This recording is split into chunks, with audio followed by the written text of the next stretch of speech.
Lucy, they'll sing it. They'll sing it, yeah. How's that? This is fine. Let's pull this a bit. Okay. You don't have much space in the back. Yeah, I don't have much space. Yeah. You'll be Yes. How's that? It's fine. Perfect. So Fine. you can be be fine to talk. Yeah. Is it on now? Okay. Is it on? Okay, good. Thank you.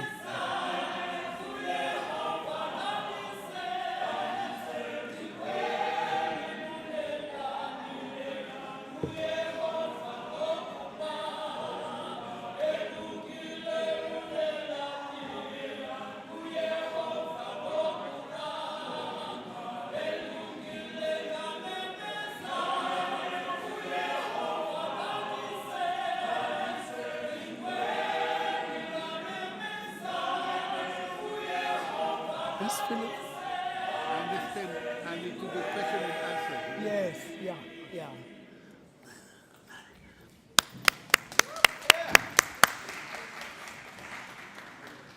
I'm sure you are just clearing your throats. You can do another one.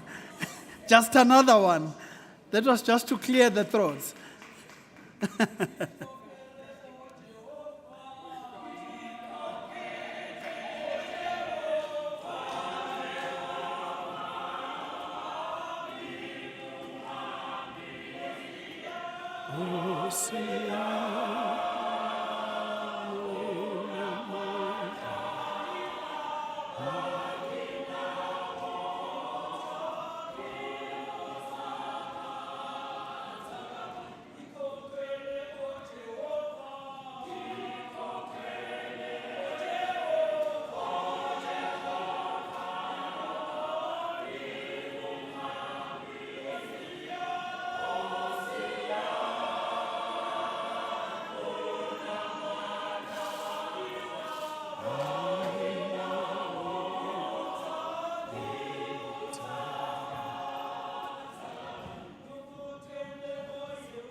Well, I don't want to make some comments about this beautiful music because I'll end up saying all the wrong things that I shouldn't say in public.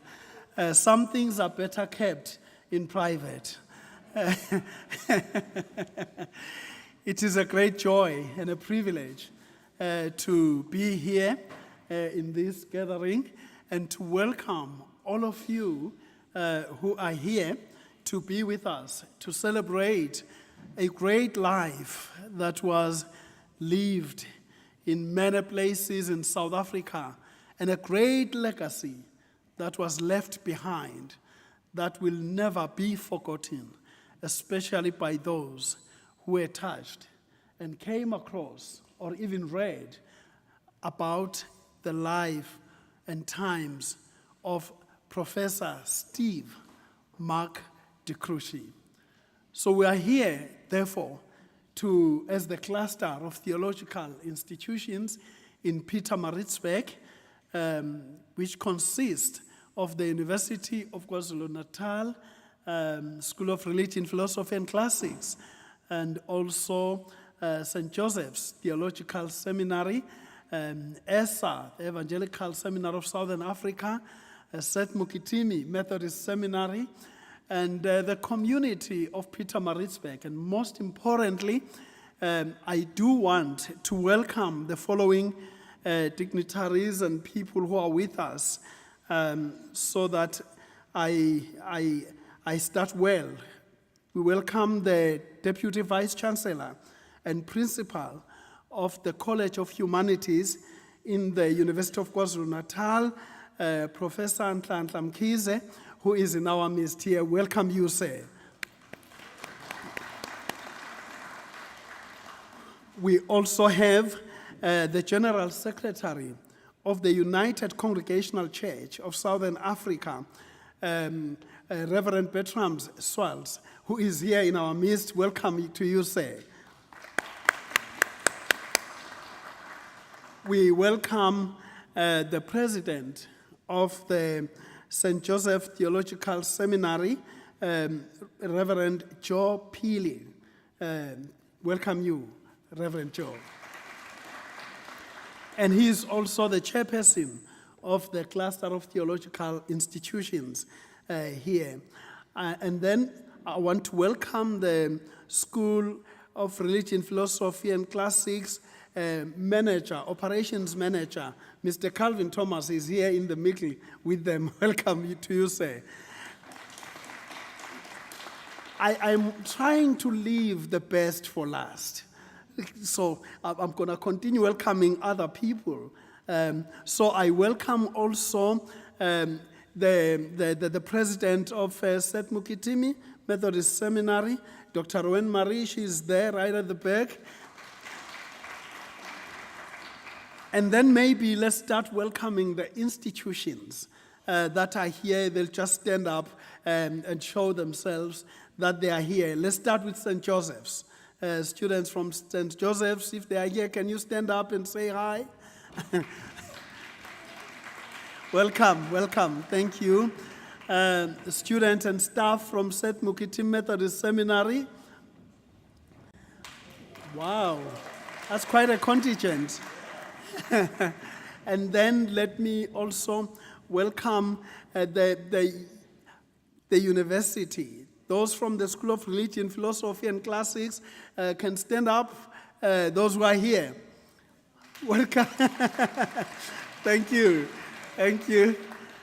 And then we welcome anybody from the university. Anybody who just pitched up because something is happening in the university.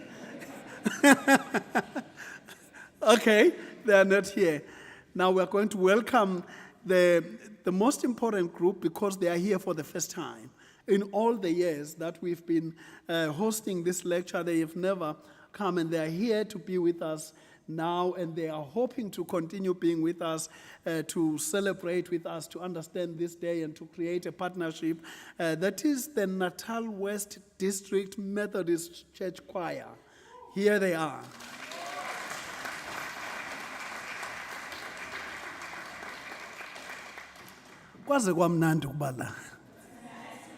It's nice to be here. Wonderful. That's the secret chord. Now, friends, as we are all here, I know that together we are all looking forward to knowing who really are these people that have brought us here. And we've got three very, very important people who are here to be with us.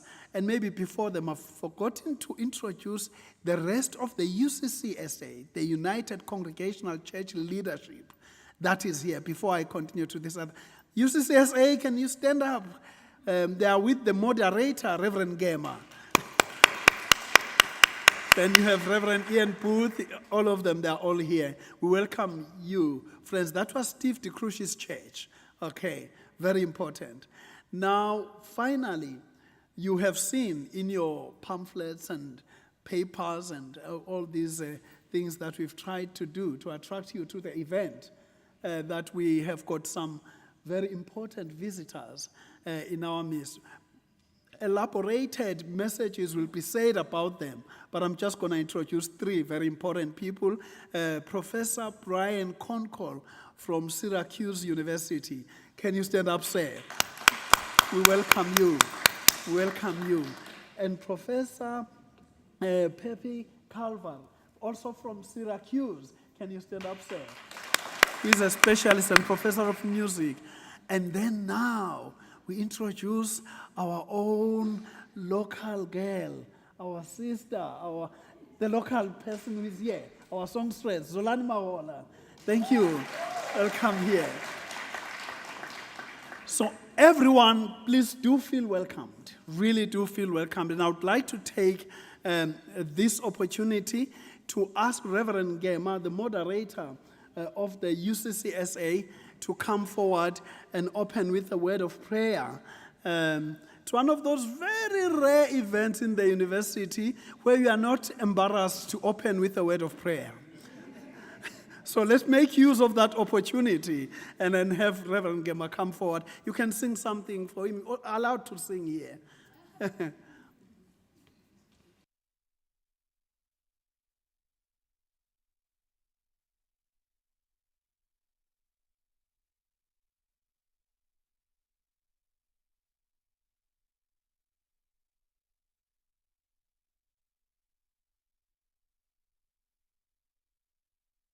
We thank you for this opportunity as we are gathered here to celebrate your servant, Professor Steve de Gruchy, who have walked before us, have taught us, have groomed us as we are about to start this celebration and this event.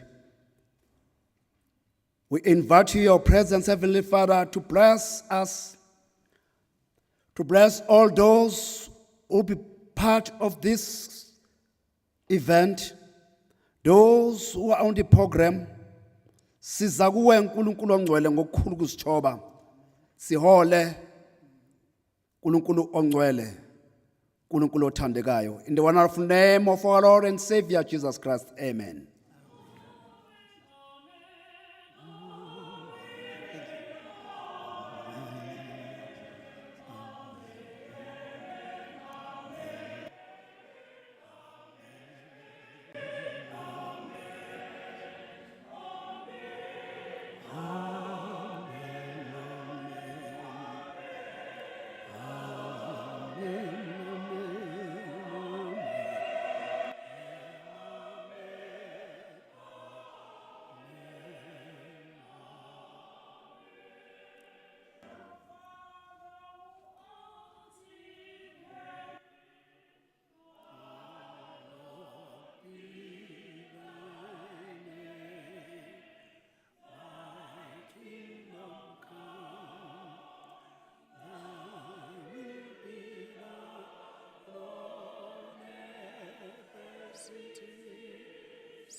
Thank you very much.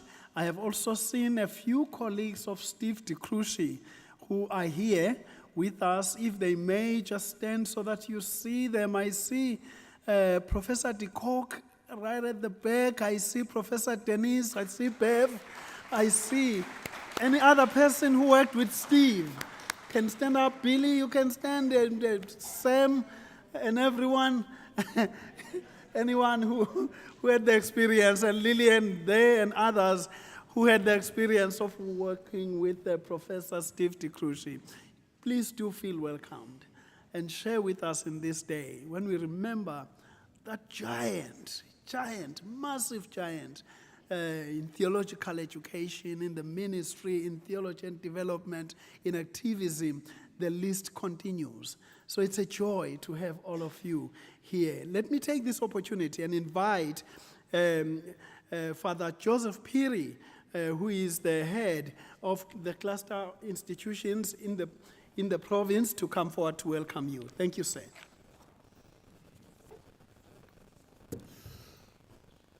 Good evening, everyone. So, as a way of welcoming you to this event, I would like just to say or highlight two things that we are hoping to celebrate as we gather. The first is that cluster community promotes unity. And this is one event we can be proud of, that we are really practicing what Jesus said to say, be one with one another. So as different institutions, we come together to celebrate the unity that Jesus prayed for. So as we gather, let us remember we are one in faith. And then the second thing that possibly this allows us to celebrate is the openness to the differences that we have, that we are not about suspecting one another, but we are about opening and to hear one another, to listen to one another with respect and so forth. So as I welcome you, I pray that this event will continue to promote what we preach, that we should be one in God, one in faith, one in love. Welcome once again. Thank you.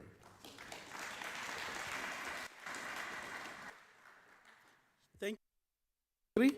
And then we, as I've already said, Steve was one of those very unique theologians who was a fine theologian, great academic, but was not embarrassed by the fact that he was an ordained man and belonged to the local church, a real church that existed and was visible. He was in many ways proud of it, and he had his own tensions and struggles with the church.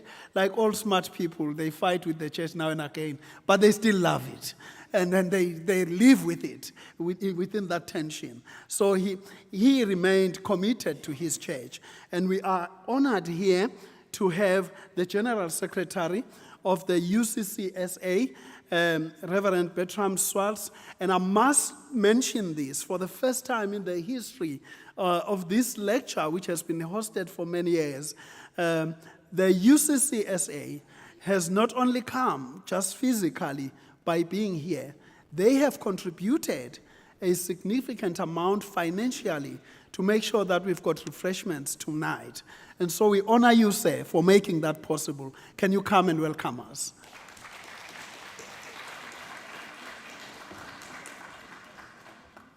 A very good evening, friends, colleagues, and community at large. Prof, I need to just put the record straight. I'm the Synod Secretary. I would like to be the General Secretary, but I'm not. Yes, I bring greetings from our President, Reverend Rupert Hambira, the General Secretary of our church, Reverend Kudzani Ndebele, all our synods across SADC, and from the South Africa Synod, where there's 315 congregations. Tonight, we would like to extend a warm welcome to everyone here, to celebrate, to go down memory lane, this larger-than-life person, friend, extraordinary theologian, a person that lived life for others and for the outdoors. But I would like to say thank you that we can go down, or that we can go on pilgrimage yet again. So it's not for us a memorial, it's a pilgrimage. A friend of mine is currently in Mecca on pilgrimage. I and many others went to the Holy Lands, Israel and Palestine, for pilgrimage. But for congregationalists, for colleagues, for the university, his School of Theology here, it is a pilgrimage, stepping out from the ordinary and stepping into a different world. So thank you, Prof, for agreeing to be tonight's speaker. And to the Vice-Chancellor and his team, and your team, Prof, thank you for organizing and putting together this pilgrimage annually, that we can come down to the UKZN and step into the life person as teacher, as minister, as theologian, as mentor in the person of Steve de Gruchy. So welcome, and we hope that this evening will be filled with a lot of hair-raising moments to remind us to live life extraordinary. Thank you. Thank you, sir. Really appreciate it. Let me also say that online we've got a number of people, very, very important people, who are participating, including the family of Professor Steve de Gruchy. His wife, Marion, and the children are participating online, and others also. So we really welcome them. So let's just take the opportunity to call, in reality, for any event to be unique and have some goodness in it and taste and all that, there must be something Methodist, whatever it is, but there must be something that is just Methodist about it. Then it's going to be good. And so for that matter, we're going to ask the choir that is here to sing for us. That's the Methodist Church choir from the district. They are going to give us a rendition just to make sure that this event reaches its fullest potential.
I told you and you didn't believe me. Thank you so much. It's wonderful to be here. Now we take this opportunity to invite our leader and head of the College of Humanities in the University of KwaZulu-Natal, Professor Nhlanhla Mkhize, to come forward and give you a word of welcome, and then he will introduce our guest speaker, Professor Kabazela. Over to you, sir.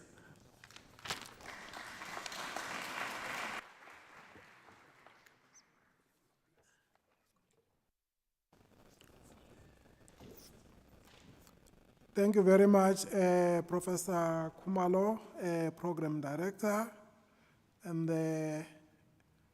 good evening, ladies and gentlemen, manene na manenekazi. On behalf of the University of KwaZulu-Natal, the College of Humanities, and the School of Religion, Philosophy, and Classics, it is my honor and privilege to extend to you A warm welcome to the annual Professor Steve de Gruchy Memorial Lecture held in collaboration with the Cluster of Theological Institutions, the United Congregational Church of Southern Africa, and Syracuse University. Today, we gather not only to commemorate the life and legacy of a remarkable individual, but also to celebrate the enduring impact of his work and ideals. Professor Steve de Gruchy was more than a scholar. He was a visionary, a storyteller, and a musician whose contributions transcended the boundaries of academia and enriched our collective understanding of theology and social action. Born in Durban, South Africa on November 16, 1961, Professor Steve de Gruchy's journey took him through a remarkable path of academic achievement and social engagement.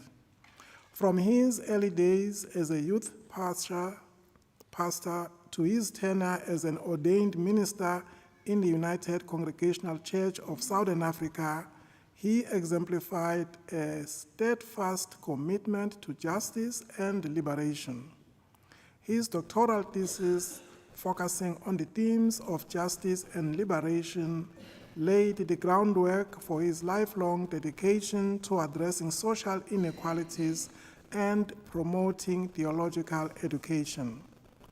Throughout his career, Professor de Gruchy's passion for music and storytelling was evident, shaping his unique approach to theological discourse.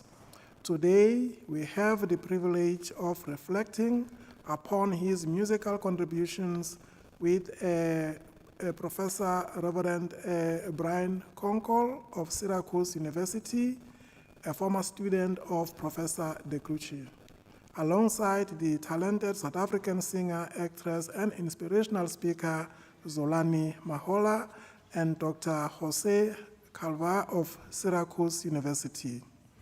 The topic of tonight's lecture, Redemption Belongs, Theological Reflections on the Storytelling Songwriting of Steve de Gruchy, promises to delve deep into the intersection of theology and music, exploring how Professor de Gruchy's compositions continue to inspire and challenge us.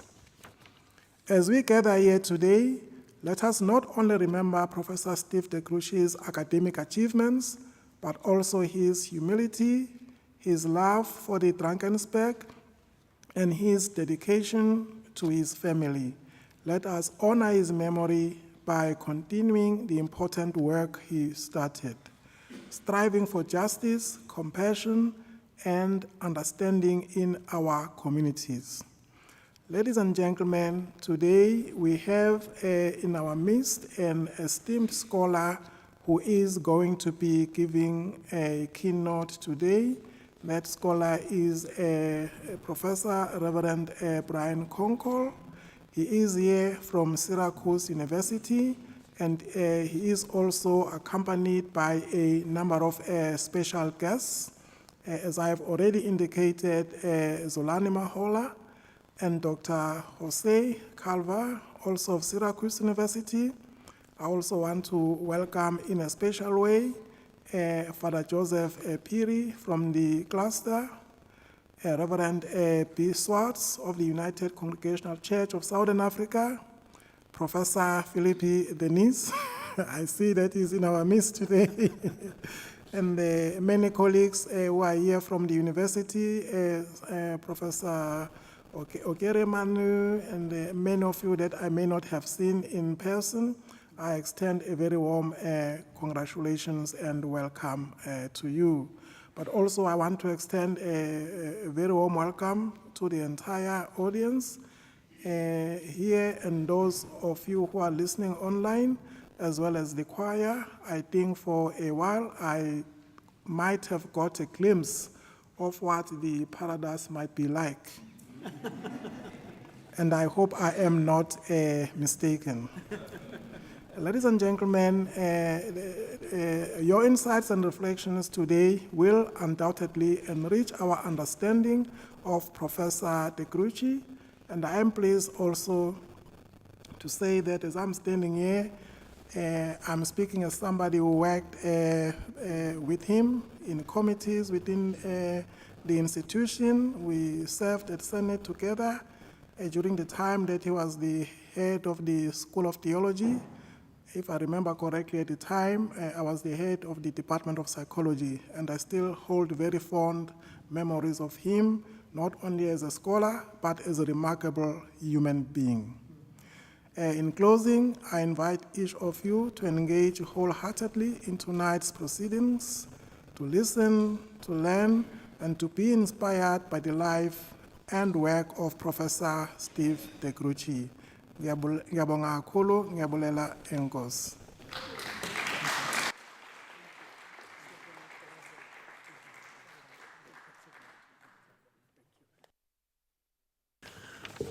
Colleagues, we are in a moment going to have Dr. Konkol coming to us to speak to us.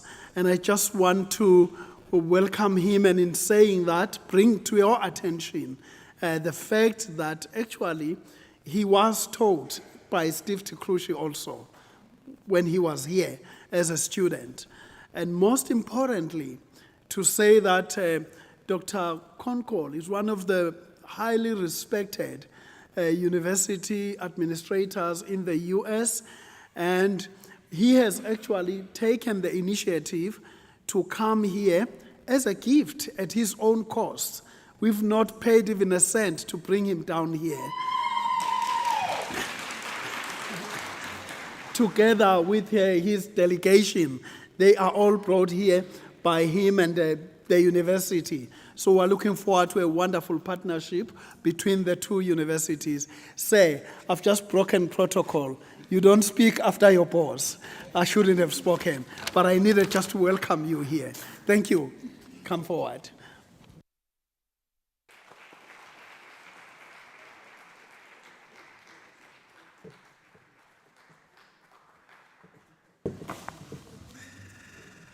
Thank you so much, everyone. God bless you.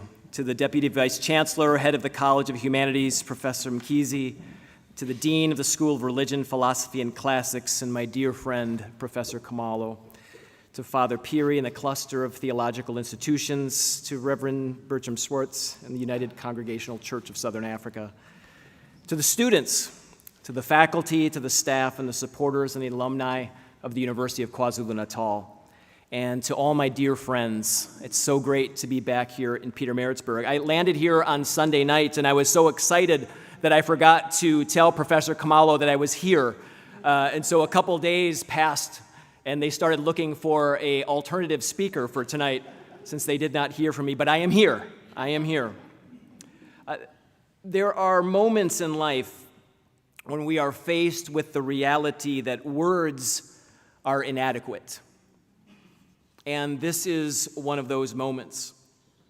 For me, this is one of those moments where words can't express the totality of all that is found in my heart and my mind. To be with you back on this campus is a joy that cannot be explained. So I thank you for the honor, the joy, and the overwhelmingly wholehearted happiness that I feel being on this soil. I bring you greetings on behalf of Chancellor Kent Severud, Dr. Ruth Chen, and the campus of Syracuse University. I bring you greetings on behalf of Presiding Bishop Elizabeth Eaton and the Evangelical Lutheran Church in America. I bring you greetings on behalf of my wife, Dr. Kristen Konkol, and our two children, Kaya and Toby Zolani. Yes, both of whom were proudly made in South Africa, I might say. That's a joke, that's a joke, that's a joke. I bring you greetings in the name of an awesome God that binds us together across boundaries and tethers our existence into a shared story. When I moved to Pietermaritzburg in 2008, within a matter of hours, I toured this campus. I visited with many of you sitting here today, and I quickly met some of the most brilliant and passionate intellectual activists on the planet. From the moment my feet first stepped on the soil of Scottsville, my life would never be the same. When I met UKZN, it was academic love at first sight. I was born again. Kristen and I arrived here through the support of the global mission of the Evangelical Lutheran Church in America. And at the time, I had absolutely no interest whatsoever of additional studies. I loved school, but I thought I had endured enough, right? But through the movement of the Holy Spirit and assisted by the persuasion of Steve Gruchy, I visited his graduate course called People, Power, and Faith. And I listened to this classroom discussion with these voices from throughout the continent, and I quickly realized that theology and development here was a wonderful opportunity that I had to embrace. And that initial impulse was confirmed repeatedly and enthusiastically with each passing year.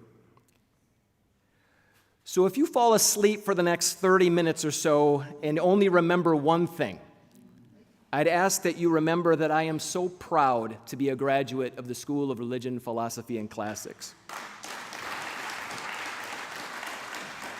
That is not an invitation to sleep for the next 30 minutes. That's just in case. I'm honored to be associated with you and to see so many of you here. I, of course, want to honor and express my gratitude to Steve. And as I attempt to, once again, I'm reminded that words in and of themselves are ultimately inadequate. He and I only crossed paths for 2 years, but his impact upon my life was immediate, it was immense, and it was indefinite. Today I hold him in my heart. I remain indebted to him. My life is better because of him. And my hope today is to honor him. To all the family and friends of Steve in attendance today, I recognize that grief is the price we pay for love.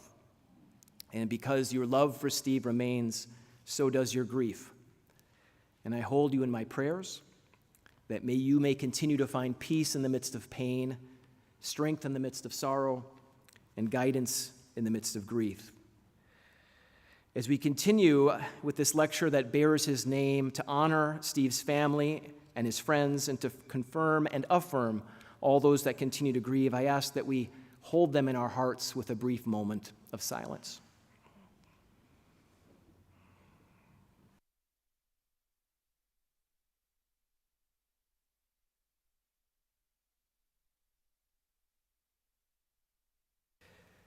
Today, for the 2024 Gruchy lecture, we will consider an aspect of Steve's life that is important yet rarely explored, and that's Steve Gruchy as a storyteller and as a songwriter. Now, to set everyone's expectations, this will not be a typical academic presentation. Today's going to be different because Steve was different. And today, instead of one person speaking, there will be a team of us speaking. Today, instead of discussing the subject matter, we will be doing the subject matter. So instead of proclaiming something about music, we will be providing various selections of music. Which means instead of just spiritual people describing something about theology and development, today we will be doing something spiritual with theology and development. And we do this because Steve was not merely about information of the mind, he was also about formation for the spirit and transformation of the soul. And because words in and of themselves are ultimately inadequate, today we will embrace the power and the possibilities of music. And in doing so, we will bring some snap, crackle, and pop to our proceedings. Our topic for today is Redemption Belongs, the storytelling songwriting of Steve Gruchy, and I want to share a little bit more of an introduction of my two friends here today. Dr. Pepe Calvar serves as Associate Professor and Assistant Director of Choral Activities in the Setner School of Music in the College of Visual and Performing Arts at Syracuse University. He directs the Hendricks Chapel Choir, serves as Artistic Director of Holidays at Hendricks, and is chair of the Department of Applied Music and Performance An accomplished composer and performer, Calvar has toured throughout the world, offering concerts, clinics, and master classes. And finally, Zolani Mahola, the one who sings, South African singer, actress, storyteller, and world-renowned speaker. Formerly of the internationally acclaimed Pan-African music group Freshly Ground, who received global acclaim through the 2010 World Cup performance of Waka Waka.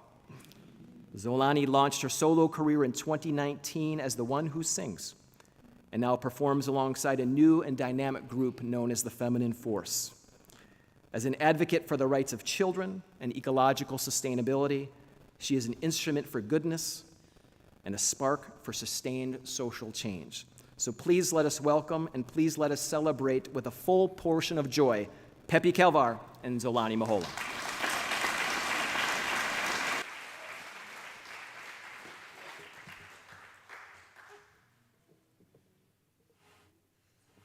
Thank you so much. What a wonderful welcome. Greetings, everybody. Sanwana.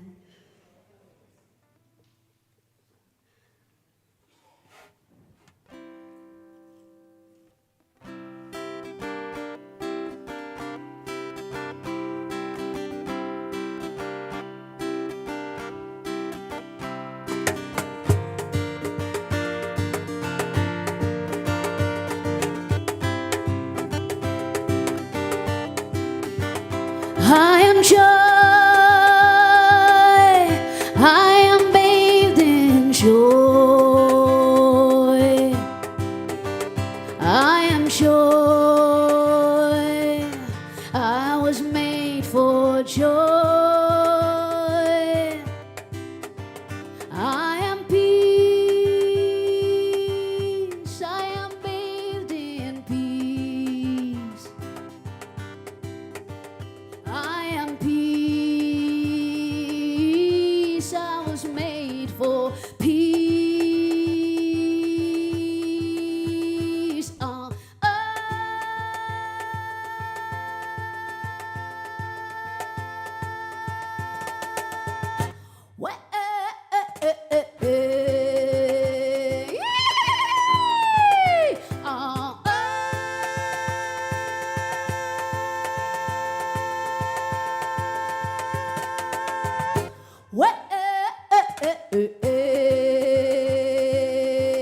I am light, I am light, I am bathed in light. Oh, I am light, I was made for light. I am truth, I am truth.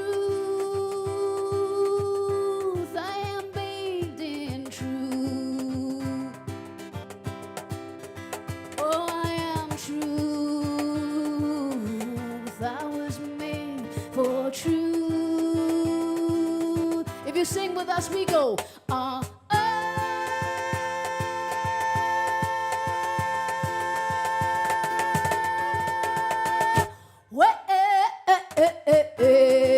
Everybody, will you try it again?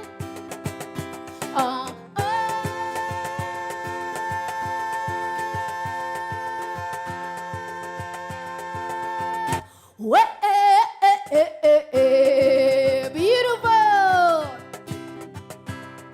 So, this is my favorite verse, the last verse of this song. It goes, I am strong, I am brave and strong. I am strong, I am brave and strong. Oh, I am strong, I am brave and strong. Now, will you try it with us? I am strong, I am brave and strong. I am strong, I am brave and strong. Come on now. I am strong, I am brave and strong. I am clear, I am crystal clear. I am clear, I am crystal clear. I am clear, I am clearly here. I am clear, I am clearly here. crystal clear. I am clear. I am clear and I am clearly here. I am clear. Ooh. I am clearly here.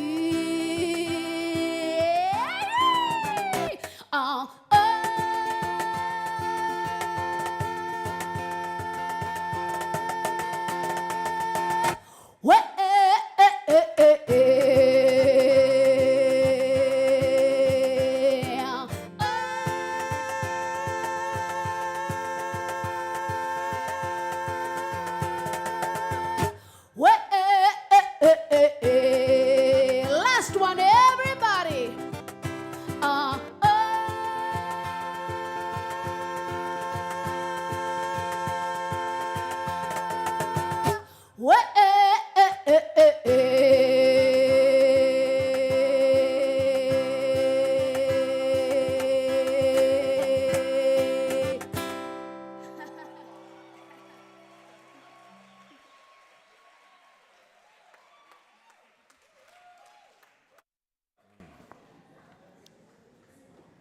In our joy, in our truth, in our light, in our strength, when life is most clear.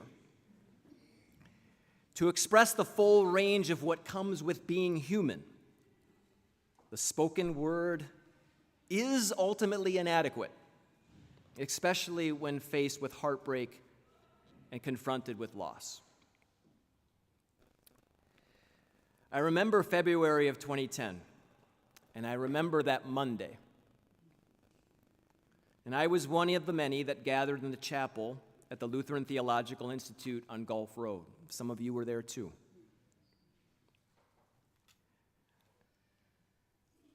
There were rumors that Steve was missing. And when we gathered in that chapel, we learned that Steve had been tubing in the Mui River with his son David. Steve and David were about to enter the river rapids when Steve fell off his tube. While Steve waved David onward, when David waited for Steve at the bottom of the rapids, Steve did not appear. The authorities were notified, a search and rescue effort was initiated, yet no one found anything. And with each passing hour came increased anguish, until eventually, and I believe it was that Wednesday, we received the news that his body had been found and that Steve had passed on. I remember it.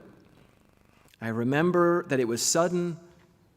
I remember that it was tragic, and I remember that it was earth-shattering.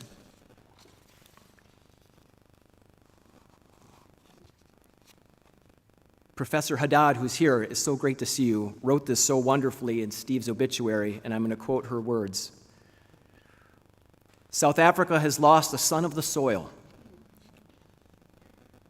The South African church has lost a key theologian.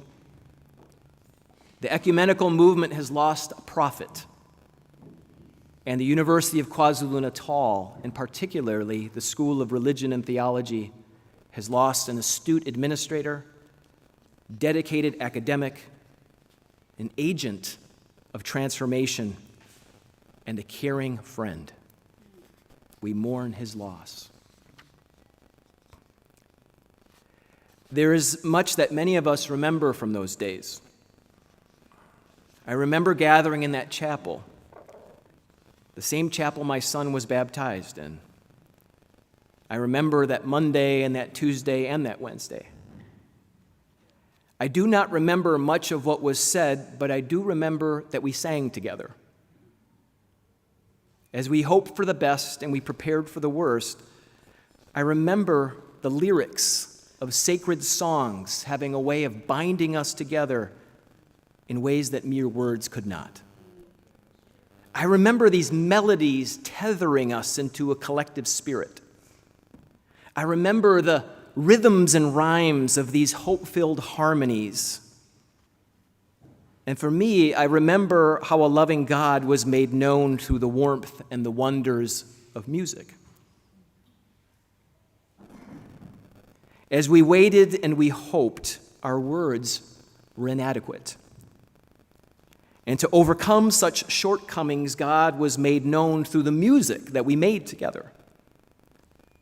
We were reminded in those songs during those difficult days that no matter what happened, we could hold tight to the blessed assurance that Steve would be held in the arms of God.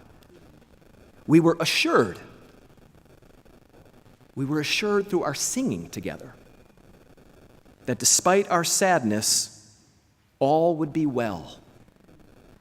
All would be well in our souls. We were assured, despite our sorrows, that all would be well in our souls.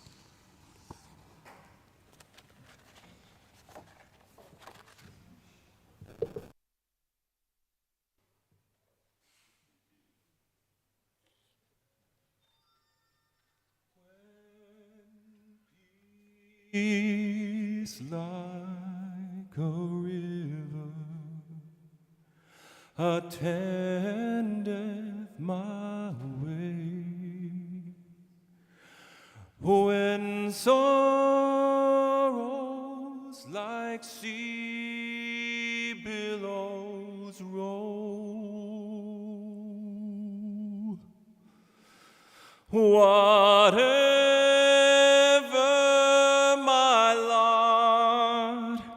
Thou hast taught me to say, it is well, it is well with my soul,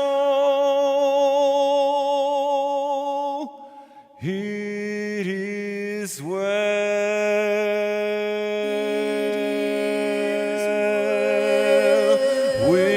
My soul,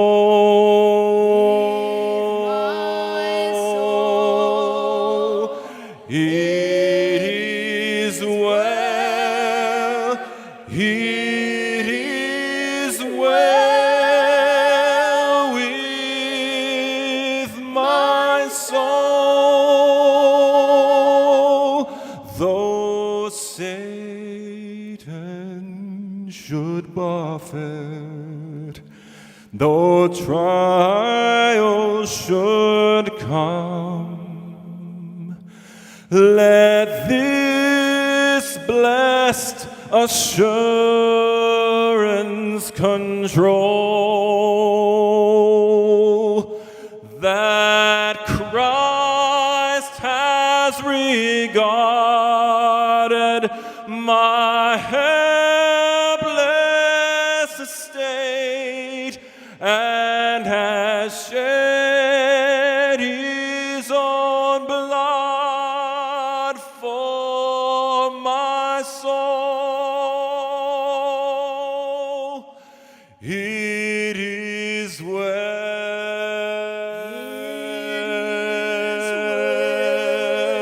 with my soul.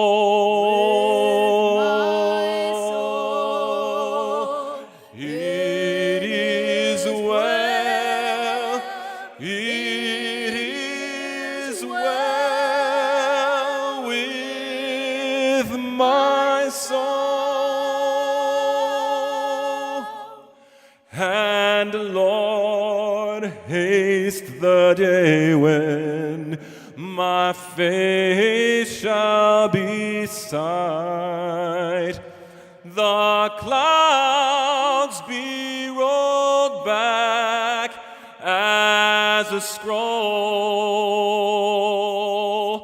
the trumpet shall sound, and the Lord shall descend. Praise the Lord, praise the Lord, oh my soul.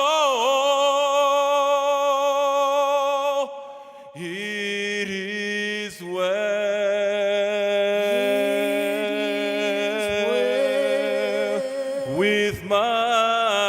soul. With my soul. It is well. It is well with my soul.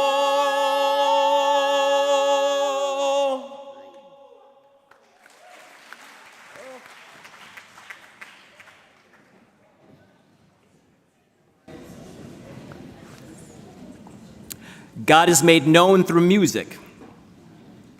We cannot speak of theology with also speaking about musicology. The study of music provides an entry point into the study of theology that the spoken word can't provide. The study of sacred music incorporates a wide range of disciplines: theology, sociology, anthropology, political science, philosophy, neuroscience, all of which helps us to consider what God is actually doing to and through the art and the act of music.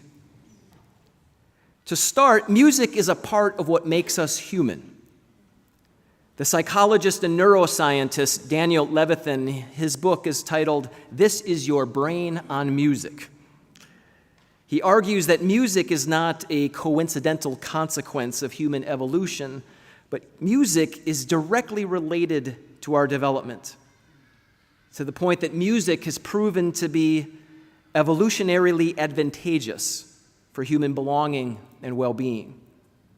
In other words, not only is music a part of what makes us human, music helps us to sustain our humanity. Levithan's text shows how the various and vibrant components of music, like timbre and rhythm and pitch and harmony, they're tied to neuroanatomy, neurochemistry, cognitive psychology, and evolution. Through these connections of the mind and the body and the spirit, humans are connected to the music of their adolescence. Certain songs remain in our minds over the course of time. And the book gives us some information even the most proud of preachers would find humbling, which is, people, of course, are far more likely to remember a church hymn than a church sermon. Music is at the core of what makes us human, which helps us to explain why God is often made known through music, which further explains why the history of Christianity is in many ways a history of God at work through musicality. Despite only one record of communal song in the Synoptic Gospels, later in the New Testament, Paul's letters to the Ephesians and Colossians make note of psalms, hymns, spiritual songs, and in the passing years, Christianity and sacred music would become nearly inseparable. Paul Westermeyer, in his book Te Deum, shows how the first expressions of Christianity mirrored their music after the functional and utilitarian structure of Hebrew psalms, followed in the 2nd and 3rd century with features of Greek music and other cultures bordering on Eastern Mediterranean Sea. And as the early church spread from Jerusalem to Asia Minor, North Africa, and Europe, it absorbed other musical influences. The fact of the matter is that as the church moved around the world, the church embraced the music of the world. The church embraced both the sacred and the secular music, to the point that the lines of distinction between that which is sacred and secular, those lines are often gray, dotted, and blurry. While the documented use of instruments was relatively rare until the 7th century, instrumentation increased over time until the Reformation approach of Martin Luther in the 15th century produced a flurry of hymn writing. Luther and his counterparts used the hymns to teach. And in a similar way, the hymns of Charles Wesley spread Methodist theology. I had to say something about the Methodist Church, right? It was required to come. It was required. As the music of the church spread around the world, the music took on diverse roles, both inside and outside the church.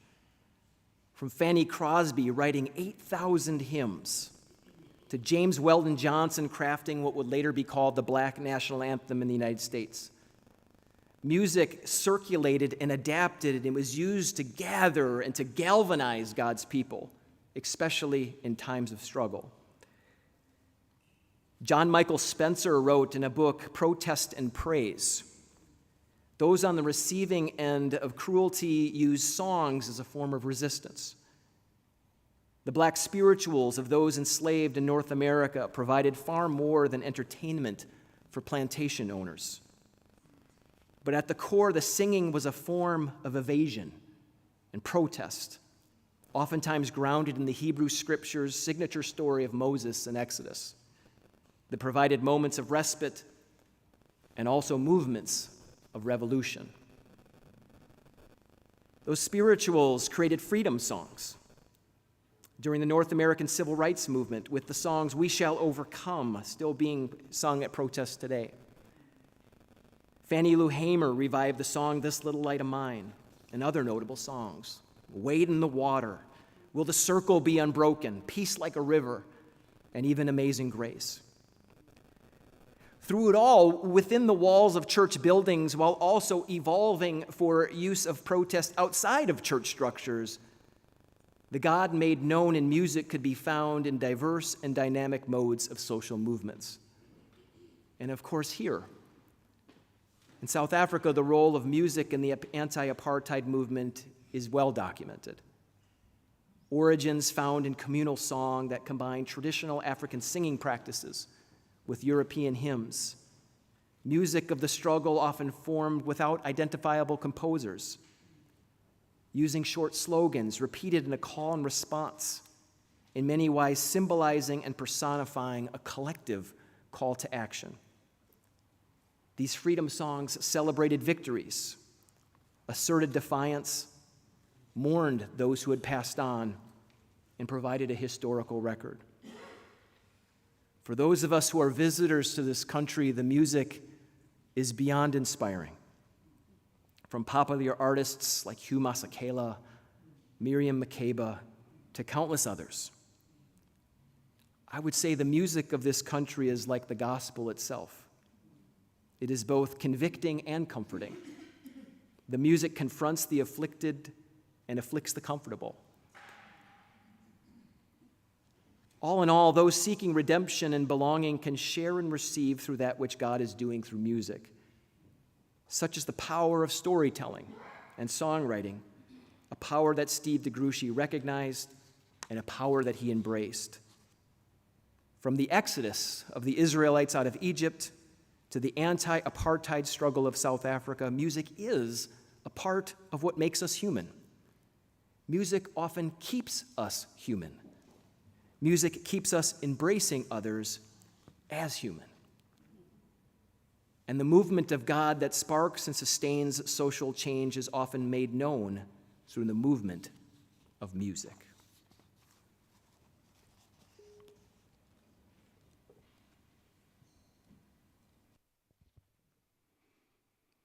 When Israel was in Egypt's land, let my people go. Oppressed so hard they could not stand, let my people go. Go down, Moses, way down in Egypt's land. Tell old Pharaoh, let my people go. The Lord told Moses what to do. Let my people go to lead the Hebrew children through. Let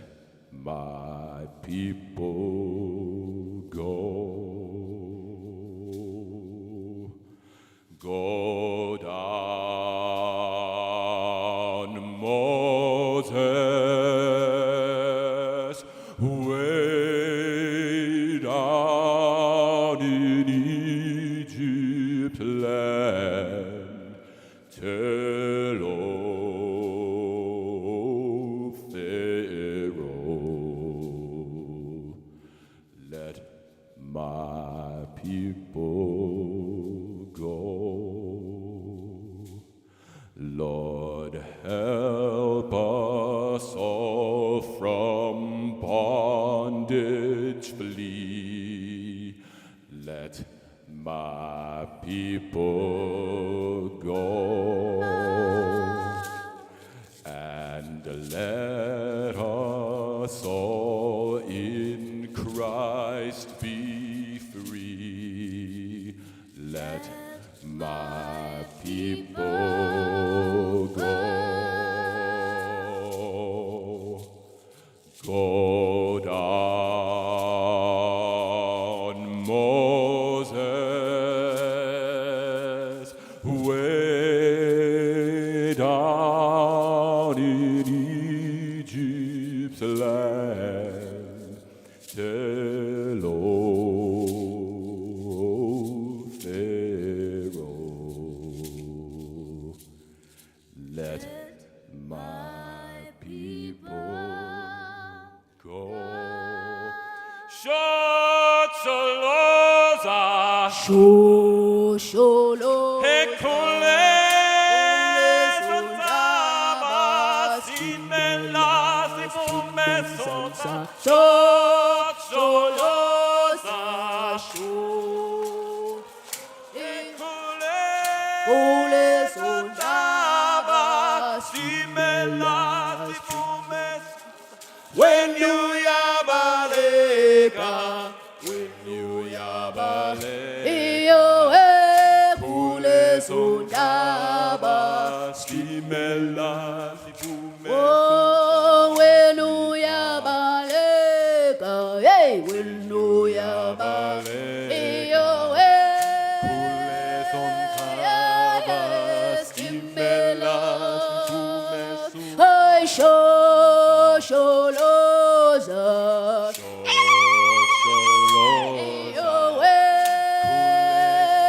oh yes, skimela, spomenzan, oh sholoza,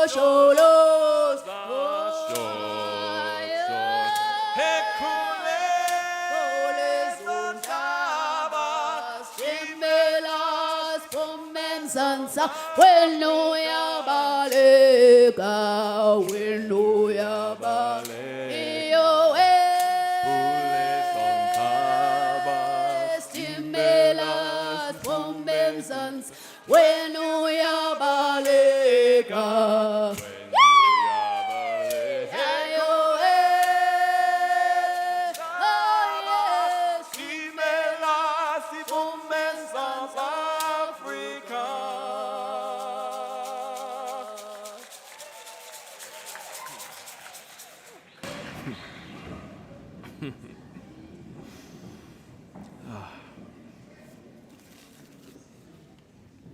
One of the reasons that so many of us admired Steve Gruchy was that he not only perceptively described what God was doing, but he passionately took part in what God was doing. From his scholarship to his service, from his teaching to his ministry, from his activism to his everyday kind and thoughtful actions, Steve Gruchy dared to embody the gospel of Jesus Christ in thought, in word, and in deed. And this is why I believe Steve wrote songs. As a storyteller and as a songwriter, Steve Gruchy not only communicated the story of God, but he wanted people to perceive themselves as characters in the story of God. And not only did Steve want people to find belonging within the church, Steve wanted people to take part in the redemptive work of God through and beyond the church. And because Steve knew that God was at work in the world through the wonders of music, Steve wrote music. And today we honor a particular song that he wrote. In 1979, Steve Gruchy was 18 years old, and he wrote a song that was inspired by the arrest and the sentencing of a conscientious objector to the apartheid army, Peter Mole. Peter Mole was born in Pretoria in 1956 and educated at Selborne College in East London. Mole accepted an assignment to military service as a clerk in 1974 and then enrolled at the University of Cape Town, where he graduated with a degree in business science in 1978. Mole was a member of the Baptist Church, and for 3 years he served as chairman of the University of Cape Town Student Christian Association. As described in a text written by Peter Mole himself titled Conscientious Objector to the Apartheid Army, when he was placed on military standby in 1976 in the midst of student uprisings, despite having served just 2 years before, he discerned the path of conscientious objection. And in 1977, when his unit was called for border duty, Peter Mole wrote his commanding officer a powerful theological letter on the 21st of November, where he affirmed his Christian faith as being that which compelled him to resist further military service. Over the course of the next 2 years, Peter Mole would appeal to the authorities to provide him with a non-military assignment that aligned with his Christian faith. Yet Peter Mole was rejected over and over again. Finally, in December of 1979, after refusing military service for a third time, Peter Mole was convicted and he was sentenced. In the midst of all that was taking place, Steve Gruchy had just matriculated from the South African College High School and was preparing to enroll himself at the University of Cape Town. And during this in-between time of educational transition, and to process his own evolving Christian faith, student activism, and discernment surrounding conscientious objection to military service, Steve Gruchy, at the age of 18, in response to the conviction and sentencing of Peter Mole, who was 23, wrote a powerful and prophetic song. With appreciation to Steve's wife, Marion, the following are lyrics written by Steve in 1979, provided with permission for use in the lecture, and I'm going to read them for you now. And he did not don his armor. He saw right through the Crusades as a sanctification of violence in exchange of the cross for a blade. And he faced the Inquisition for the change he wished to make. And he asked that God forgive them as he burnt upon the stake. Yes, he saw the conquistadors coming to convert them to the faith. With sword and shot and plunder hand, he saw the ungodly waste. And he saw the white man coming, the peace pipe for to smoke. And they took his land in Buffalo and left him there to choke. He's a peace man. Don't carry a gun. Yet when the going gets tough, he'll be the last to run. He don't see courage as a gun in the hand, but not bowing down, yes, not turning around, his love for every man. And he walked the streets of Chicago with Martin Luther King. He spent the night in prison for the change that it would bring. He dodged the draft in '69, not to fight the people of the East. And he's making a stand against nuclear war. He's making a stand for peace. And he loved with Mahatma Gandhi for peace throughout our land. And he tried to follow the way of Christ, where his loving he was banned. And he dies with Stephen Biko after facing pain and sorrow. And he died because he believed that together we could face tomorrow. Because he's a peace man. Don't carry a gun. Yet when the going gets tough, he'll be the last to run. He don't see courage as a gun in the hand, but not bowing down, yes, not turning around in his love for every man. He asks, how can you fight for a God that forbids you to kill? How can you kill another man when to love him's your God's will? You talk of patriotism as dying for your land, not taking another's life. Can't you see that your actions are a slap in the face of Christ? And he wished for more people to stop and count the cost. For with violence, none can win. All have already lost. Now he stops and gasps for air as hate tightens the rope. For still he has not given up. For where there's love, there's hope. He's a peace man. Don't carry a gun. Yet when the going gets tough, he'll be the last to run.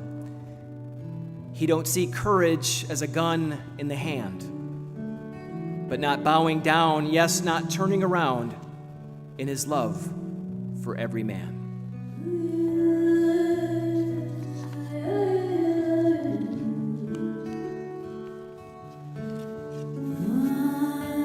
And he did not don his armor. He saw right through the crusades. They sanctified the violence, exchanged the cross for a bloody blade.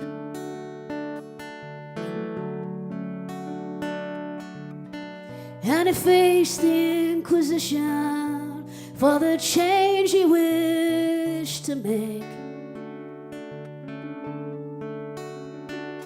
And he asked that God forgive them as he burned upon the stake.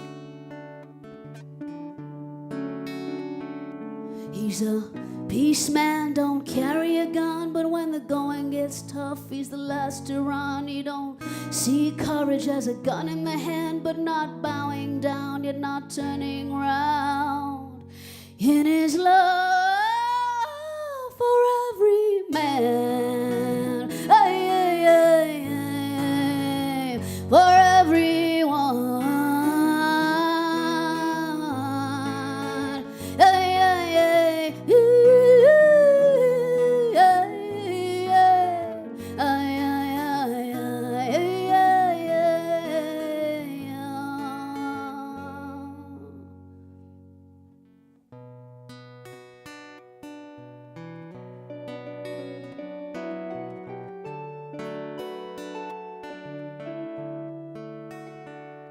lo, behold, conquistadors they're riding to convert them to the faith. With sword and shot and plunder hand, he saw the ungodly waste. And he saw the white man coming with a peace pipe for to smoke. Before they took his land and buffalo, before they left him there to choke. He's a peace man, don't carry a gun, but when the going gets tough, he's the last to run. He don't see courage as a gun in the hand, but not bowing down, yet not turning round in his love for every man. Ay, ay, ay, ay, ay, ay, ay, ay.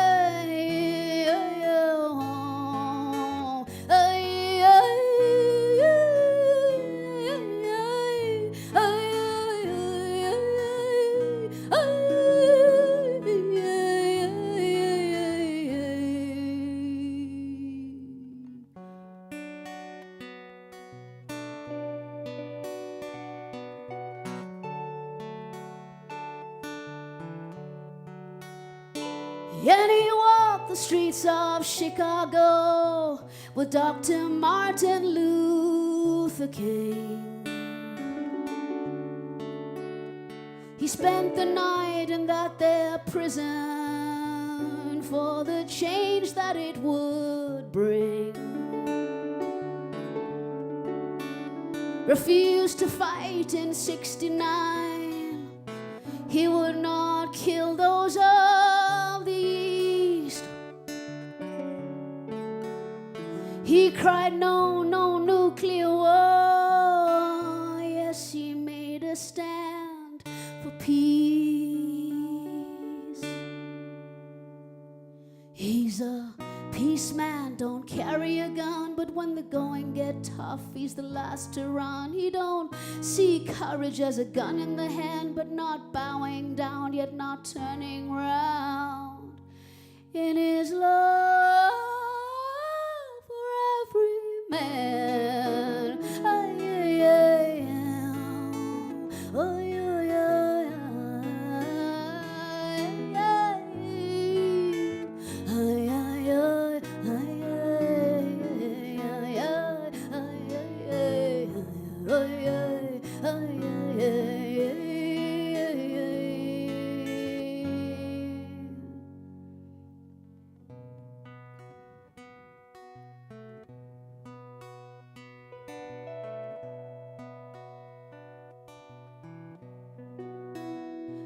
and he wished more people would stop and count the cost. For with violence, none can win. With violence, we have lost. Now he stops and gasps for air as they tighten that their rope. But still, he's not giving up. For where there is love, there's hope. He's a peace man, don't carry a gun, but when the going get tough, he's the last to run. He don't see courage as a gun in the hand, but not bowing down, not turning round. In his love for every man, for everyone, for everyone, for every, for everyone,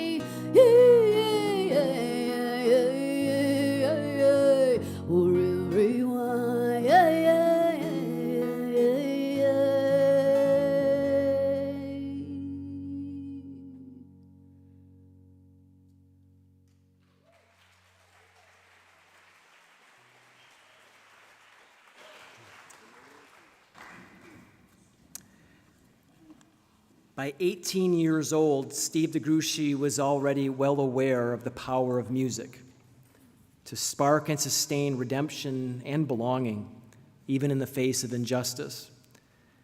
According to his mother, Isabel, Steve learned to play the guitar at the age of 14, and by the age of 20 had composed over 150 songs. Over the course of his adult life, Steve Gruchy would write numerous songs of various styles, far too many to properly share, interpret, or sing today. Today, our task is to appreciate the role of music in his life and in ours. Not only the songs Steve wrote and shared, but also the songs Steve heard and absorbed. To provide a particular example articulated by Roderick Hewitt in his article, Bob Marley's Redemption Song, in conversation with Gruchy's Olive Agenda. One can argue that Bob Marley's Redemption Song undergirded Steve's theology of development. And reggae music distinctively stirred Steve to critique that which thrives on the underdevelopment of the poor. As shared by Hewitt, Redemption Song by Bob Marley was indeed one of Steve's favorites. It is what many of us remember him playing. And it was what many remember being offered as a tribute to Steve after his passing. While Steve Gruchy and Bob Marley appear to be quite different on the surface level, they are connected. As Hewitt articulated, they are two prophets of social change who are both committed ultimately to the service of life. Through it all, whether it was music that Steve Gruchy composed or music that he consumed, what we recognize is that redemption and belonging were key and corresponding themes. As a congregational minister, he appreciated the ways that music could spark both freedom and form, both creativity and accountability. With a strong commitment to the ecumenical movement, Steve knew that music could transcend ecclesial boundaries, distinguish between the essential and expendable, and assemble unique voices in a common call. With a commitment to sustainable livelihoods, Steve knew that music could communicate the incommunicable and move the immovable.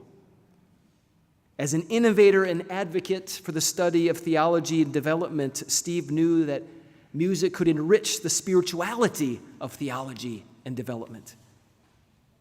As a university leader and administrator, he knew that music could transform conflict, it could embrace healthy tensions, and help people turn toward each other rather than turn against each other. As a scholar, Steve knew that music brought inspiration. As a teacher, he knew that music helped to meet students where they're at and not leave them where they are at. As a father, as a husband, and as a son, he knew that music could express his love. And as a child of God, he knew that music could hold truth and grace together. And for it all, we say thanks be to God. Today, we thank God for all that Steve was in his life. We thank God for all he is in our lives. And we thank God for all he will continue to be in the lives of many others. And as we thank God for his life, may we too, us, through fearless scholarship and faithful service, seek a church that sings good news for the sake of life. At its best, the church should sing good news to sustain life in the world. Through various voices in a shared and stirring song, the church at its best is that which is being called upon God to sing good news to the world. And like a choir, when the church knows the words, it brings joy to the world. And this is the power of storytelling and songwriting. Despite all the times the church has been out of tune with the gospel, the God made known in Jesus keeps setting us straight. Despite all the time the church ignored the most vulnerable voices, God keeps amplifying their sound. And despite all the times the church forgets the lyrics to the song, God raises up leaders like Steve Gruchy to set us free and to set us forth. The redemptive power of storytelling and songwriting gives us the courage to belong and to sing boldly, the good news that brings joy to our world. The power of storytelling and songwriting is that when we share and embrace a dynamic melody through the strength of diverse and dynamic voices, and as our lives bind together, we decrease the chasm between what is and what ought to be. And we participate in the song of God. So to all of us on this special day, as we remember this special life, may each and every one of us sing. May we sing with our words, may we sing with our thoughts, and may we sing with our deeds. May we sing by serving those in need. May we sing by restoring communities through radical hospitality. May we sing through lives of teaching and learning. May we sing through leading in service to the common good. May we sing by stating what we are for and being for that which we say yes. May all of us sing by being the hands and the feet of God in our world. My friends, it is such a joy to be with you. I love being in Pietermaritzburg. You are a beloved, beloved community. To my colleagues, it is a joy to be with you. To my friends, it is so wonderful to be back with you. Thank you for this tremendous opportunity that I will treasure for the rest of my life. To all, thank you, and God bless you. May the song you are called upon to sing bring redemption this day and always. Thank you very much.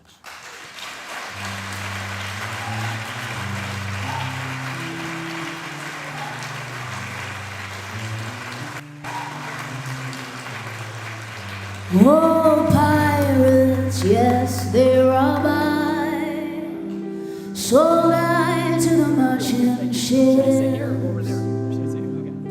Minutes after they took I from the bottomless pit, but my hand was made strong by the hand of the Almighty. We forward in this generation triumphantly. Won't you help to sing these songs of freedom? 'Cause all I ever had, redemption song. Emancipate yourselves from mental slavery. Now that ourselves can free our minds. Have no fear for atomic energy, 'cause none of us can stop the time. How long shall they kill our prophets while we stand aside and look? Ooh, some say it's just a part of it. We've got to fulfill the book. Now won't you help to sing another song of freedom? 'Cause all I ever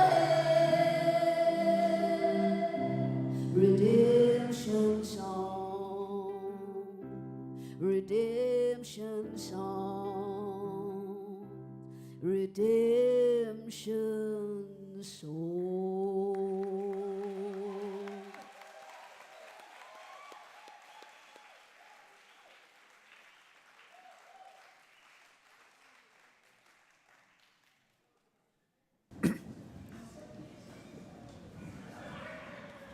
Brothers and sisters, Professor Kumalo asked me to come and facilitate a few exchanges after this beautiful presentation. I won't say with 3 voices, but 3 modes of communication. I cannot help introducing this question and answer exchange by saying that, Brian, you gave us, I may say, a new way of looking at Steve. We thought we knew him, but actually we went deeper into the memory and the celebration of Steve's life by introducing a special focus on music. We knew the theologian, we knew the academic, we knew the activist, we knew the father and the husband. And now, of course, we knew the musician. I remember those meetings we had with his guitar, precisely. I do remember.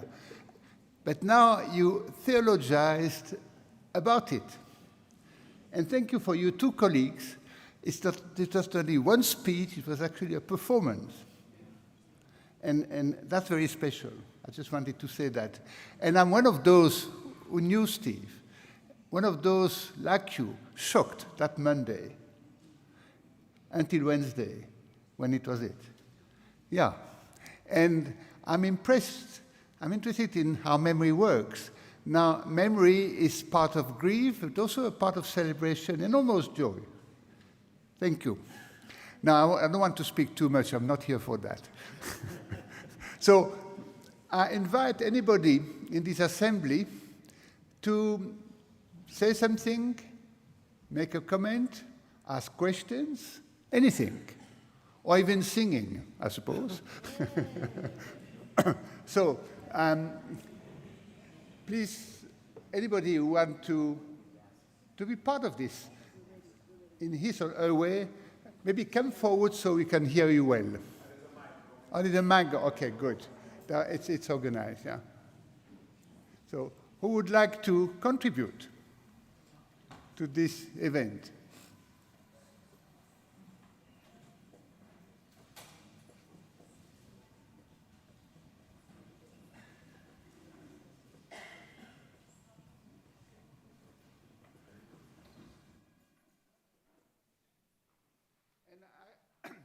I want to say this is a cluster event, in other words, ecumenical, with students for different denominations and churches, which Steve always supported and promoted.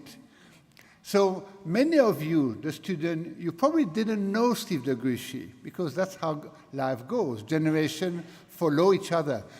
So the student, you could also ask simple questions about Steve de Gruchy, who he was. Feel free to ask questions, maybe to contribute to this. And those of the older generation, feel free also to share memories of him at this point.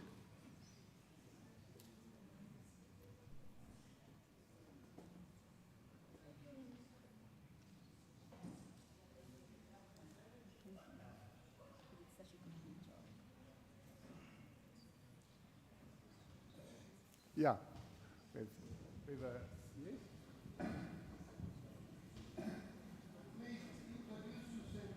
Thank you.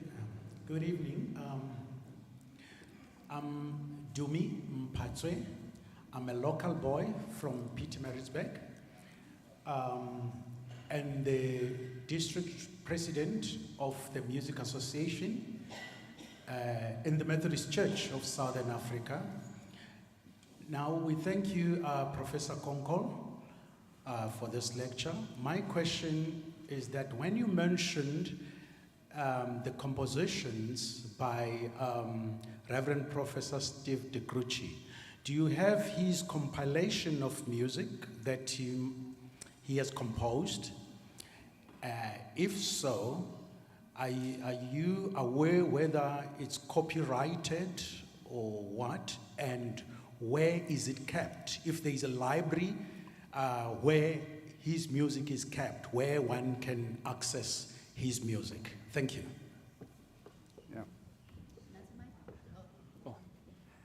Yeah. The quick answer is no, I don't know. What we did, I contacted his wife. And as soon as this started taking shape, it felt like that was the most important person to speak with.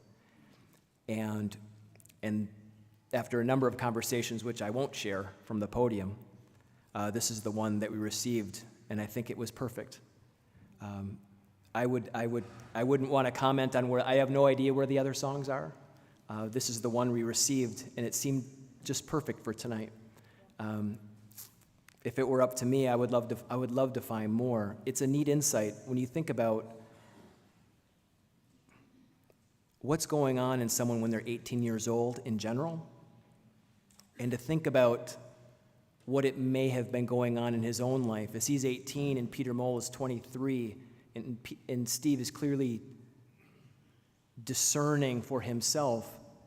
And one of the ways we discern is we write, and I think that for him, he was discerning, he wrote that song. I think it would be wonderful to find a way to get more of them. That's the one we received, and it was really wonderful to hear it sung. And that one has a lot of depth to it. And yeah, other than that, I would love to see more, quite frankly. Yeah, thank you for the question. Maybe I could change my hat. I'm also an historian and an archivist. So I think your question is very important. I don't know, Professor Haddad, you've done so much to maintain the legacy of Steve. Could you say something about where the collections of his songs are kept today, if they're available? Isn't it at the Allen Paton Center?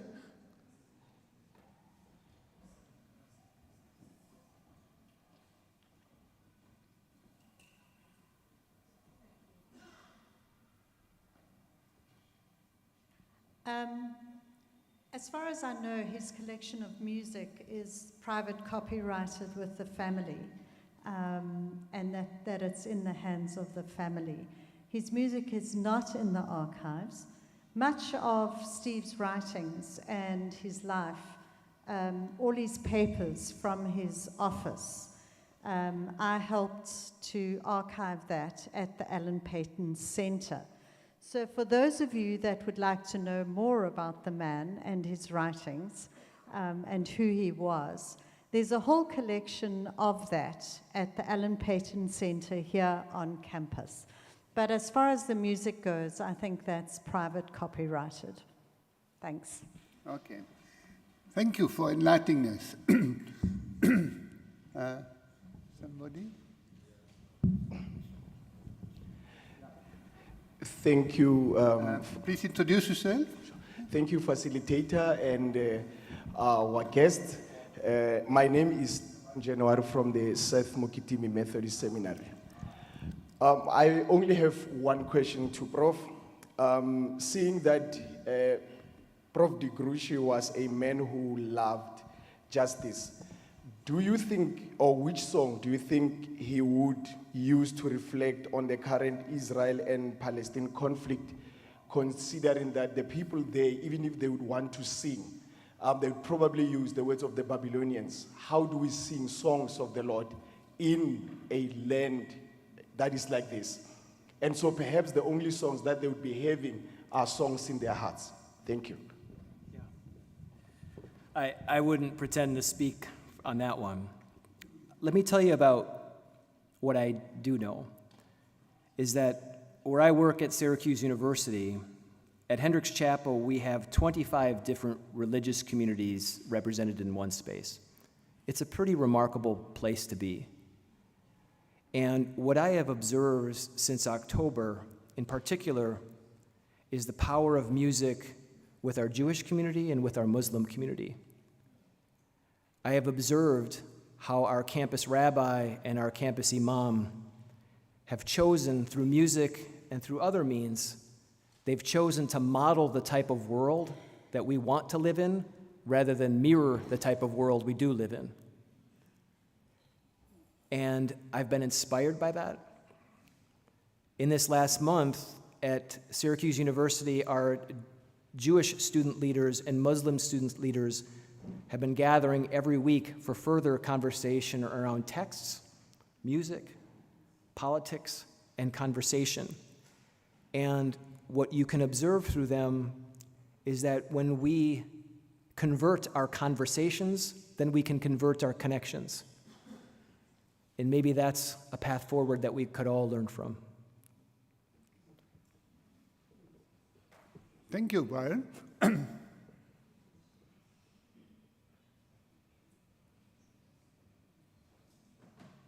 Let me ask you a question. While the assembly, they think of the next question.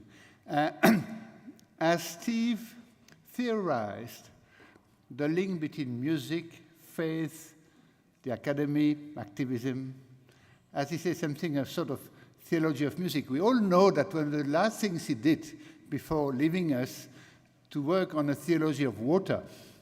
He could do a theology of many things. That was theology in development was multifaceted. But did he do a theology of music, apart from being a musician himself? Could you tell us something about that? Did he write as a theologian on music? A bit what you did yourself, actually. You did that for us. And you even showed us that in the history of Christianity, music has always been central. But did Steve put that himself in writing, from what you know? Not that I know. I didn't find writings of Steve on music, which would have been wonderfully fascinating. But I think, given from the one song that we did receive permission to sing today and share, the depth is remarkable. And that is in line with theologians of the church. For decades, we mentioned Luther, Wesley, and countless others using these songs as teaching. And that's what I found so fascinating about the book, This Is Your Brain on Music, because it's quite effective. To teach the faith through musical lyrics often sticks in our brains in a way that the spoken word alone can't. So it's really quite brilliant that Steve and countless others over the course of history have used lyrics And we, again, have seen that. We're talking about popular struggles and social movements, the way that song, repeated over and over again, sticks in our brain, in our hearts, in our minds. So I think that Steve is one of many over the course of history that have recognized that one of the best way to teach is to use music. My kids are 13 and 11 right now, and I wish there were certain things that they didn't learn from some of the music they listen to. And it's a recognition, though, that music has power, and it sticks, it holds, and it carries with us over time. I'm sure many of us here could close our eyes and imagine a song that they sang or heard when they were 14 years old. And to use that as a teaching tool, I think Steve was very much aware of. We all experienced here tonight by hearing Zolani sing those powerful lyrics. So I think that he was a brilliant teacher, and using music was one of the ways that he taught. Thank you. Yeah. Thank you very much, Prof. Philippi. And thanks to our guest. My name is Kulegani Magwaza. I am a guest and an alumni in the school. I think there's so much that I have learned today. First of all, I didn't really know that Steve Gruchy was also a musician, and I've learned a lot today. I just want to ask, I think, 2 questions which would be kind of like follow-ups from what has been asked. First of all is about the issue of Palestine. If there could be some messaging about that, some messaging, and we know that you have put it very well that there is power in music, in lyrics, and that's being repeated, communicating a particular message. But I think my message or my question will be, I don't know, maybe to the guests or maybe to the faculty. Dean Smanga, I'm sorry, but I came to a college just a year or 2 years after the unfortunate Steve Gruchy's death, and I learned a lot about the community, the family of ecumenism, and at that time I also met Dr. Clint Lebrains, who was very much invested on the issues of Palestine. And in 2016, he helped me to go to Israel. And a few years after that, he also passed on. I wonder if maybe we could maybe talk a little bit about that, but maybe a few years after, maybe next year or 2 years after this, maybe if you can do a public lecture like this, because we know that the issue of Israel and Palestine, it's an issue that has been there for decades, and what you call this theology, something like that. I just forget. But I wonder if we could do a public lecture like this, just to talk about what Dr. Clint Lebrains has been doing for years and what is happening now. Just a reflection. So as I have said, maybe there's a question to the faculty. I think my last question will be, you know, in our churches we have these hymnal books. We call it Iqilongo, or just a green hymnal book, or brown, whatever. And it's old songs, which are very good today. How can we have new songs in new hymnal books that will communicate messages in context that we're living today, just to reflect the reality that we are in today? So many songs are just decades ago, if not a century ago. The songs that my lady Zolani, thank you so much. You inspire me. You have made some of some of the reflections of Steve Gruchy so much relevant to my life today. And I feel the kind of rhythm that you have done today. I wonder if we can have something new. And I'm not saying that we should archive everything that is old, but if we could have something new, a little book for Steve Gruchy, And Professor Kumalo here can also contribute. So yeah, I wonder if you can do that. Maybe you can do a reflection on that. Thank you. Wow, something new. Just thank you, Kulekan. I think we need to give a chance to respond, but I would like to say your suggestion about Israel and Palestine, I think it's also directed to the cluster, which is one the organizer of this event. And I promise you, I'm involved in that. I'm the administrator of the cluster. We can take that up. We can take that up for future events. But this being said, let's give a chance to our guests to...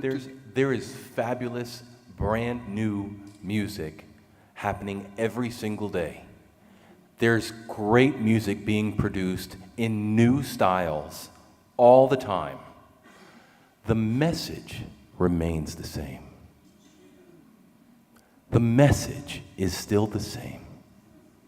Let there be peace on earth, and let it begin with me.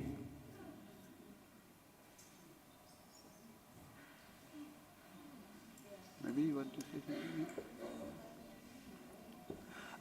Dr. Calvar himself is a church musician, and as you've heard, a wonderful one. And one of the things that we experiment with at Syracuse University a great deal is those songs that are familiar, that we've heard time and time again. I think that in some ways, music, like liturgy itself, it provides that form, that structure, something to return to when there's so many other things happening in our lives, to come back, like the Lord's Prayer or creeds for the traditions that have them, familiar songs, and also to be introduced to new songs. And in my own denomination, the Evangelical Lutheran Church in America, continues to update hymnals, bringing out new hymnals, because it communicates something different. And as we know, historically, sometimes we go back to the similar voices. And as Dr. Calvar has mentioned, it's an exciting time to see that music diversify and to be able to connect with people where they find themselves. So it's an exciting time, and we got great church musicians like Dr. Calvar putting it out there.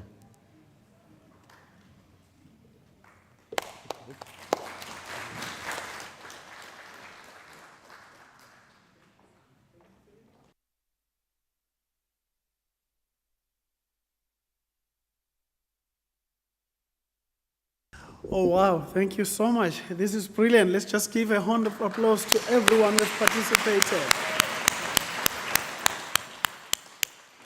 There's just 2 items only, and we are done. And then they're brief. One is to the staff that's going to come forward to express gratitude to our guest here.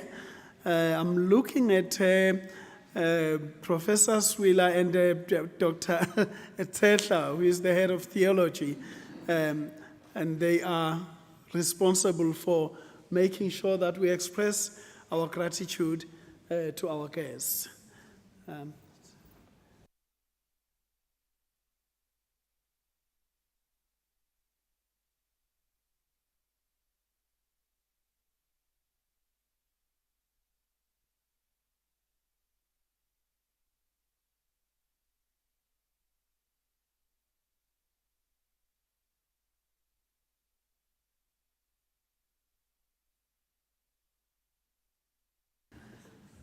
Good evening, colleagues.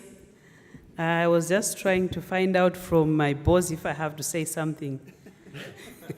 Have to be careful what you do in front of your boss.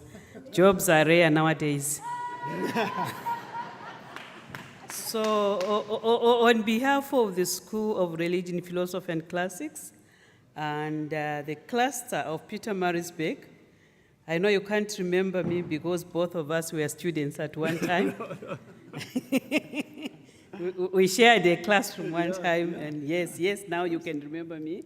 We were once in the same struggle as students, and going for cluster, having the beautiful moments of worship. So it's good you're back, and we just want to say thank you. Thank you so much, especially for reminding us that definitely we need to revisit, maybe as a school, the discipline of missiology. I was asking a colleague whether we have ever had even an honors project on music. And yet today you've reminded us that is one of the core values. Thank you very much. Oh, thank you.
Finally, colleagues, it is a great pleasure to have had the choir with us here.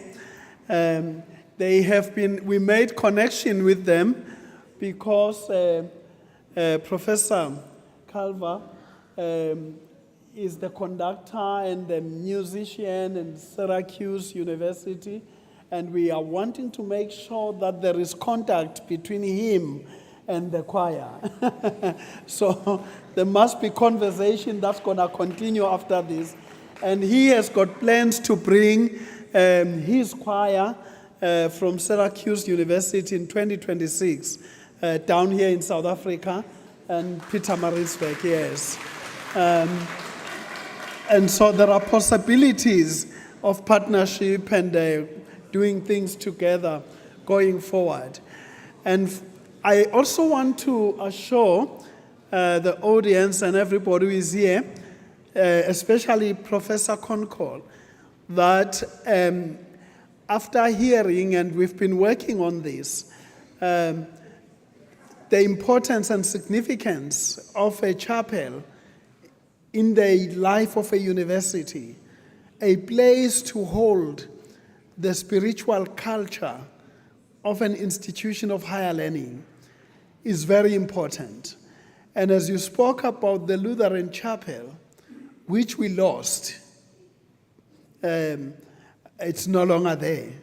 There's been conversations between Dr. Tselha and Reverend Mantima and the Presbyterian Church here in Scottsville for a partnership in order to open up the Presbyterian Church to the university community, to be a place of worship both for students and staff, facilitated by the school through the assistance by Reverend Mantima, Tekiso, who is here, and then Dr. Tsemsetla, and others then in the school. So we are reviving that kind of culture of having the school, having a chapel as a place of worship and music. And finally, colleagues, friends, we've had the concerns and that we must also remember, beyond Steve, there are other giants who have passed through this. Some of them are still alive, but their work is still there. And for us to celebrate, there's many of our great leaders and great theologians who produced great theology out of this school and put it at the global map and global level, who needs to be celebrated as a cluster also. And so I'm already thinking that maybe as a cluster we go back to the drawing board, Father Piri and Philip Denise and others, to reflect, therefore, how do we also celebrate others who have not passed on, but for over 30 to 40 years did theology in this place and produced these world leaders like Professor Konkol, people like Dr. Mtata, who is now in the World Council of Churches, and many, many more others of these luminaries that we have produced as a school. And maybe to tell the world and everybody, one of the most important messages that we are sending tonight to the world is that the School of Religion, Philosophy and Classics is still there. The cluster of theological institutions is still there.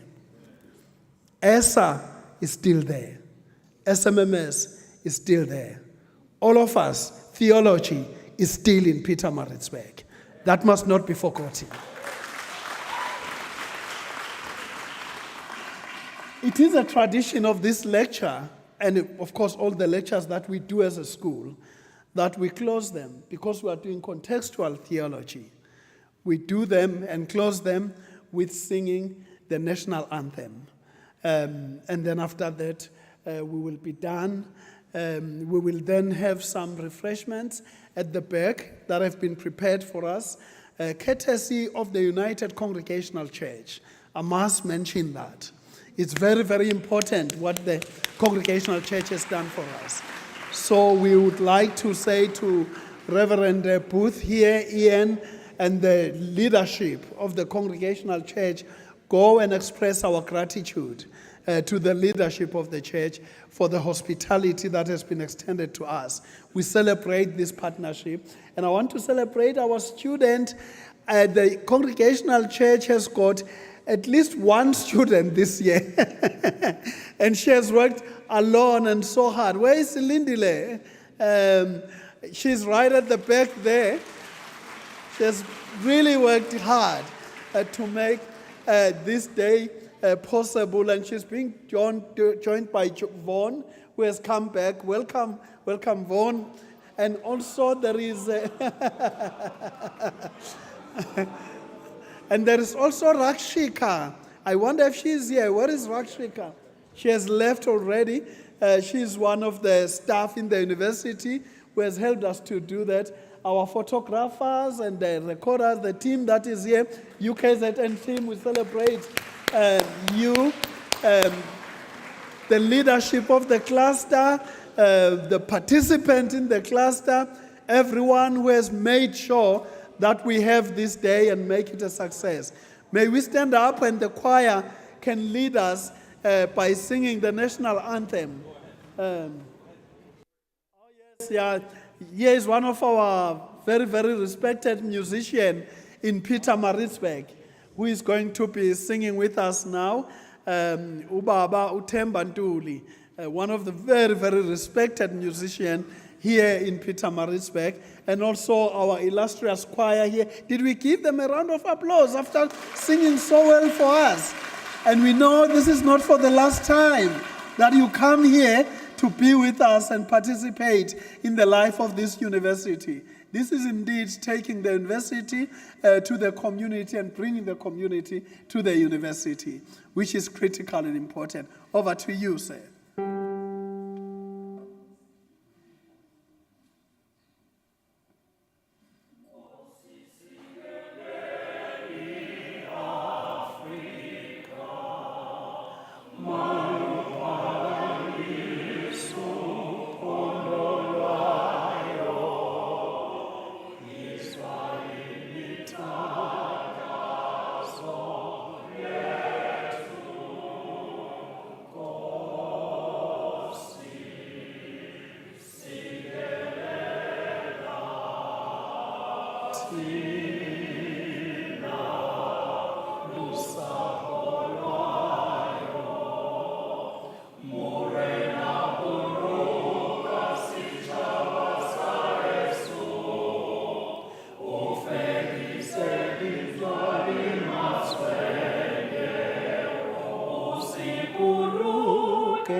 Thank you very much. Can I just ask the leadership to come forward for a photo? All the leadership, just come forward. UCCSA, SO, SRPC, you come. SRPC, you come. And then our guests also, come forward for a photo. Okay.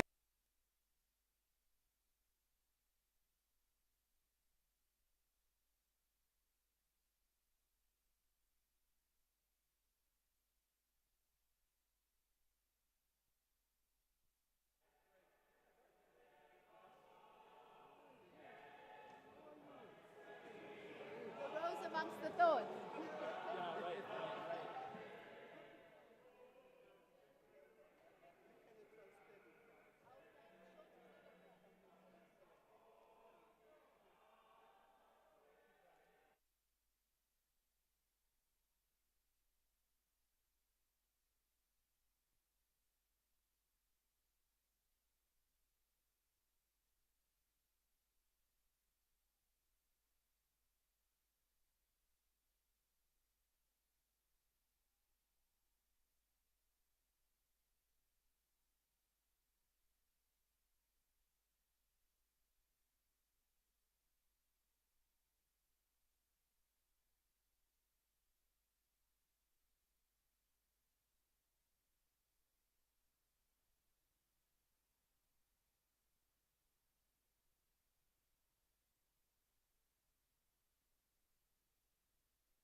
Gruchy, send it down.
School's not in session.